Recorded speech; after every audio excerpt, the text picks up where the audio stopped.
केळापूर तालुक्यातील पाटणपूर येथे जागतिक आदिवासी दिन व क्रांती दिनाच्या निमित्ताने आदिवासी जन आक्रोश व वन अधिकार मेळावा व रॅलीचे आयोजन आज शुक्रवार दिनांक 9 ऑगस्ट रोजी दुपारी 1 वाजता करण्यात आले होते। रॅलीची सुरुवात श्रीराम मंदिरापासून करण्यात आली। यावेळी विविध देखावे निर्माण करण्यात आले होते। आदिवासी वाद्यावर विविध नृत्य करीत आदिवासी बांधव वाजत गाजत नायब तहसील कार्यालयावर पोहोचले। तेथे उपस्थित तलाठी यांना विविध मागण्याचे निवेदन देण्यात आले।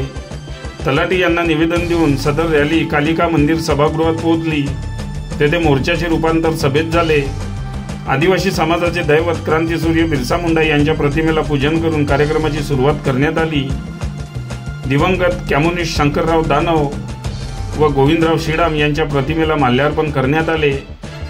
या कार्यक्रमाचे अध्यक्ष चंद्रशेखर श्रीराम, जिल्हाध्यक्ष अखिल भारतीय किसान सभा, कार्यक्रमाचे प्रमुख मार्गदर्शक किसन गुजर, राज्य अध्यक्ष किसान सभा, कुमार मोहन पुरी, जिल्हा सचिव, दिलीप परचाके, राज्य समिती सदस्य किसान सभा, अनिताताई खुनकर, जनवादी महिला संघटना यवतमाळ, उषा मुरखे, जिल्हा सचिव, आशा संघटना यवतमाळ, खुशाल सोयाम, कौडू चांदेकर, सुधाकर सोनटक्के, मनोज काळे, शामराव जाधव, गजानन ताकसांडे, पुंडलिक डोंगणे, डॉक्टर श्रीकांत आंबेकर आदी प्रमुख पाहुणे उपस्थित होते।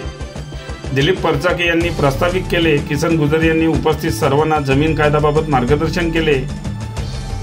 कुमार मोहरमपुरी, अनिताताई खुनकर, उषा मुरके, चंद्रशेखर श्रीराम आदींनी मार्गदर्शन केले। कार्यक्रम प्रसंगी आदिवासी समाजातील 7 उत्कृष्ट कार्यकर्त्यांचा शाल व श्रीफळ प्रमाणपत्र देऊन सत्कार करण्यात आला।